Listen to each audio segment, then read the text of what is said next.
back? Yeah, great news. Obviously, he's a big presence in the locker room. I think he done a really great job last year for Ottawa in the playoffs too. Was a big part of their success. And obviously, I think everyone in this locker room is very excited to have him back, have his voice back, and obviously he can contribute a lot of great things to our team play. What makes him such a special teammate? His care level is just really high. He always thinks about the guy next to him.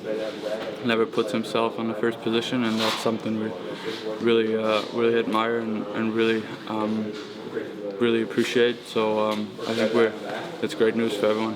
For a team that hasn't made the playoffs in a while, how important is it having a guy like that another guy like that who's won the cup and has so much playoff experience, especially down the stretch?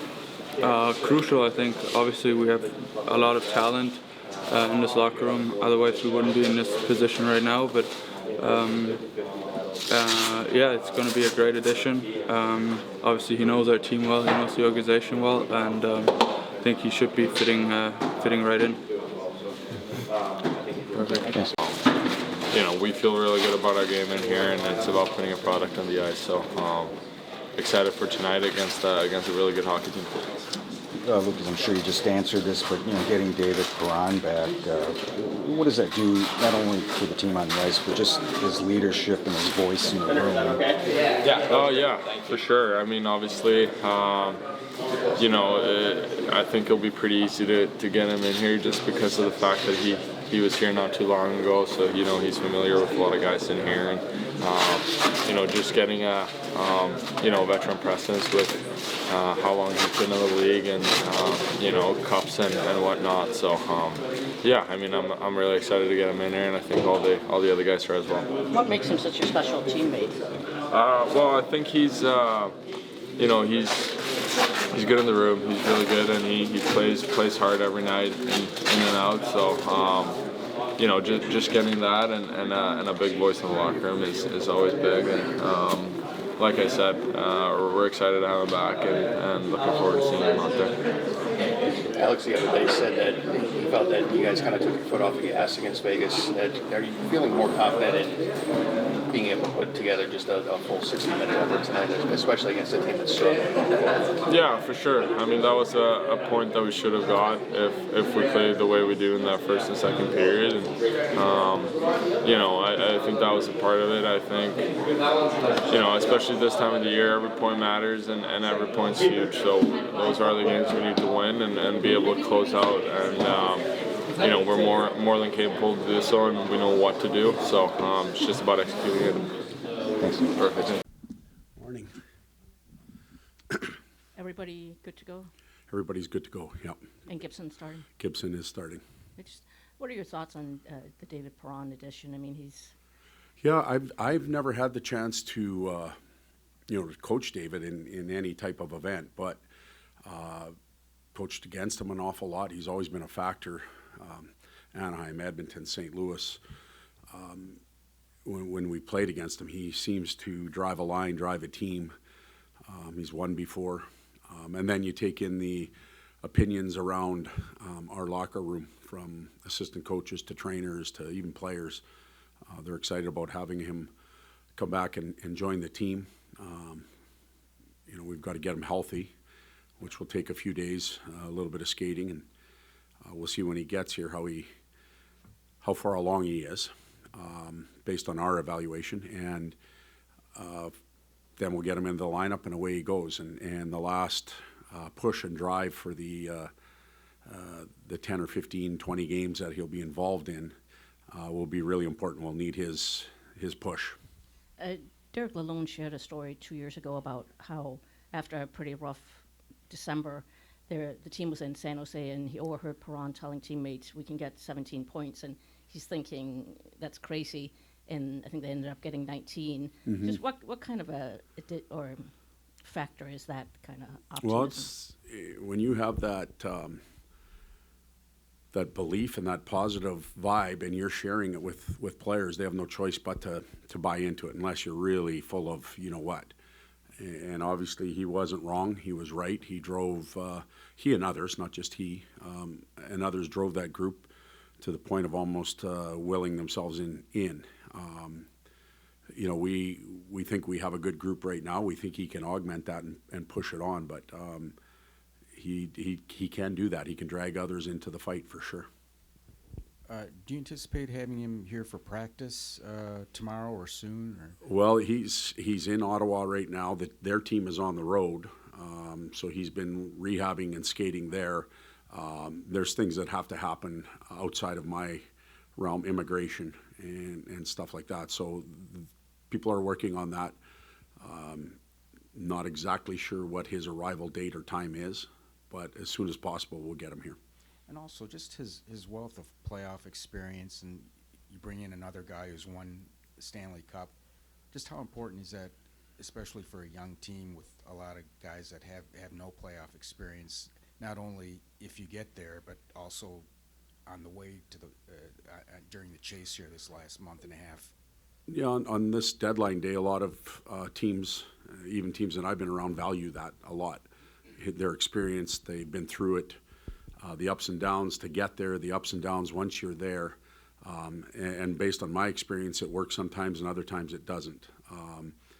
The individual coming in has to integrate himself into the locker room right away and not be over commanding, but get in and push and drag people with him. And then the group has to be accepting of that. What's important with David is he's been here before with a lot of these guys, so they know his personality, they know how he's going to act, behave. They'll know if he's out of character, he'll know if they're out of character, so there's a lot more opportunity for that to click with him than maybe somebody else that's won in the past. Obviously, a lot of the attention today is on the deadline, but at the end of the day, there's still 2 points up for grabs. A few minutes ago, Lucas said that the team knows what they need to do. It's just a matter of doing it. Are you feeling more confident in a full 60-minute effort this evening as opposed to the latter half of the previous game? Well, you know, if we go back to that previous game, and there was a lot to like early in the game. And, you know, when we got a little reserved and we sat back, we didn't give up a lot, but we gave up some goals that allowed them to get back into the game. Now, throughout 82 games, you're going to have some moments where things go up and down. You asked me if I'm confident that the group can bounce back. We've done it all year. You know, that's the one asset that we seem to have pushed for and accomplished to this point. We're going to need it again, not only tonight, but down the stretch. So there's no reason for me individually as the coach to believe anything other than them coming out and competing and playing hard. First, just quick clarification with David. Is there any, because the nature of the deal is something along the lines of the conditions where he plays one game, it becomes this and that. So have you been given any idea of rough timeline of, hey, he is going to be a regular season player, like anything like that, just as far as? Yeah, we certainly believe he's going to be a regular season player. I think he's going to play here in March for sure. Mm-hmm. Now, with that being said, there's always something could go wrong somewhere, and teams protect themselves. So I don't think I'd read a lot into the terms or whatever it might be. Like, I understand why you're asking the question, but we certainly expect him to come and play, and the sooner the better.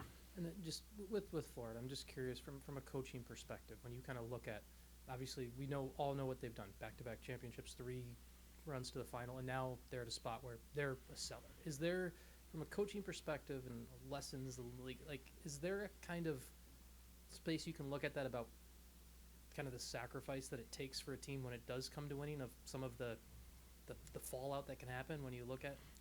Yeah, I think I think I'm following you, like the extended play and the wear and the tear and like 16. Yeah, like this is still a hell of a hockey club we're going to play against. You know, they got the raw end of the stick on some injuries. Poor Barkov in training camp day 1. Nobody planned that. To Chuck with his wear and tear from the playoffs, he wasn't ready to go. Jones is a tremendous player. Like, you start taking guys like that out of your lineup, and it gets thin quick. But yet they're still a dangerous team. You look at the scorers that they have. Their top 5 or 6 are all sitting in that 60, 50 point range. There's not a lot of teams that have that much. So they're still proud They're a competitive group. They can score. They've just got the raw end of an injury bug in my opinion, and a lot of that has to do with going to the finals 3 times in a row. We've talked all year about this compressed schedule. We've kind of forgot about it now because of the break, but throw an extra 65 playoff games or whatever they played, 45 to 60 playoff games. Those games are pretty intense. There's a lot of travel, and then there's not a lot of recovery time. So they've had to endure that. And then last one for me. This is a group where, with your core of your team, your leadership group, they've been part of a team here where March doesn't have some of the most pleasant memories. And I'm curious, just as a coaching staff, and obviously you were here last year, but weren't here 2 years ago.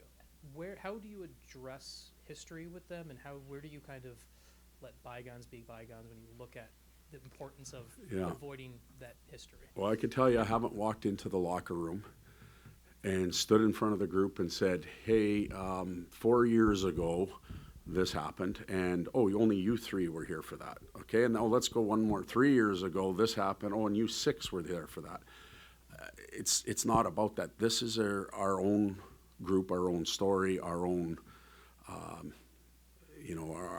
own path, and we're not talking about it. We're going to go play hockey, and in April, May, June, even July, when you want to write the story, you can come back and look at it, and it's going to fit one way or the other. So I can help all of you write it because I will have lived it. And so if it's the March thing, I'll be right there and writing it with you. And if it's hey, it didn't happen, well, then it didn't. But let this team have its own run at history and not drag them into it. And that's how we're approaching it.